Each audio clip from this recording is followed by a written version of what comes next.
Well, this holiday season will likely be more normal than last year as more families will be gathering together again. And while these long-awaited reunions will be cherished by many, it is important to also take some precautions to make sure our older loved ones are safe. Joining us live this morning, we have Tom Nelson, the owner and the president of Synergy HomeCare. Tom, thanks so much for being with us here on Mornings on 2.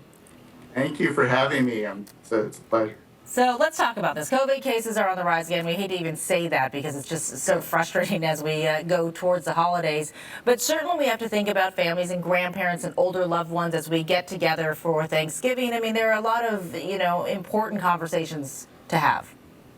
Absolutely. We're excited to get back together, but the first step in, helping our seniors be safe is to help them feel safe. So really want to reach out, have that conversation with them to find out what's comfortable for them.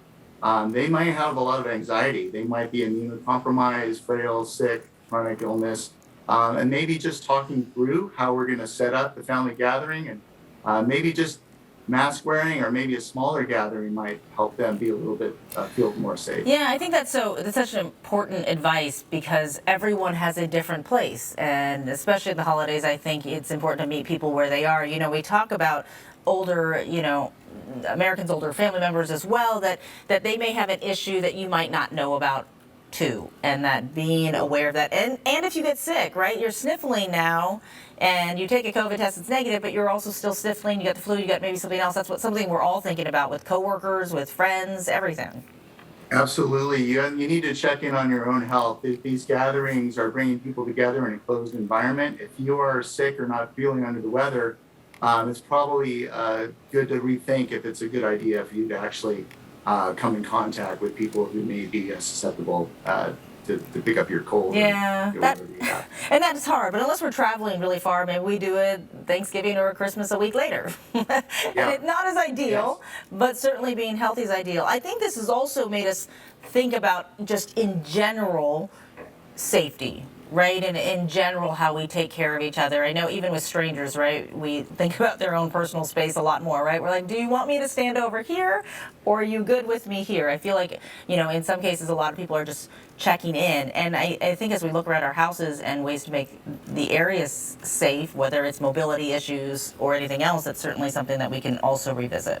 Absolutely. About 3 million seniors end up in the ER every year due to falls. So one of the things you can do if you're hosting the family get together, just make sure all your pathways, walkways are clear. You tucked away your the wires, any throw rugs you can secure. Just in general, just make sure it's safe for them to walk around, because that is one of the biggest issues that's easily avoidable to prevent falls for our seniors. So important to think about it, and it's we always know which rug, which part of the couch moves differently, and sometimes we just ignore it, but certainly a time to pay more close attention to that. You also talk about something called benevolent probing, and this is important. I think It is hard to have these conversations. A lot of the COVID conversations have been hard for people as well, telling people maybe don't feel comfortable, or I do feel comfortable. Now that we're in that space, there's a lot of other questions we could also be asking.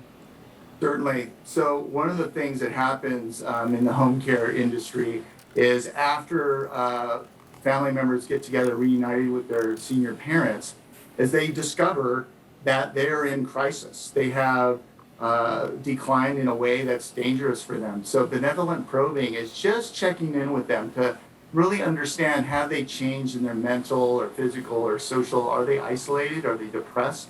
Are you noticing things like their memory? Because if their memory's going, they might not be taking their medicines. Are they keeping themselves kept, their hygiene? Are they keeping the house up? All these things that you can check in with to give them the support they need to stay safe and independent in their homes before it becomes a crisis. It's really critical, and making sure that we're staying close with them, especially when we're maybe not seeing them as often. Taking care of ourselves, taking care of each other is so important. Tom Nelson, we have to leave it there, but we certainly appreciate your time. Owner and president of Synergy HomeCare. We hope everyone has a very safe and happy holiday, of course. Absolutely. Thank you so much for having me.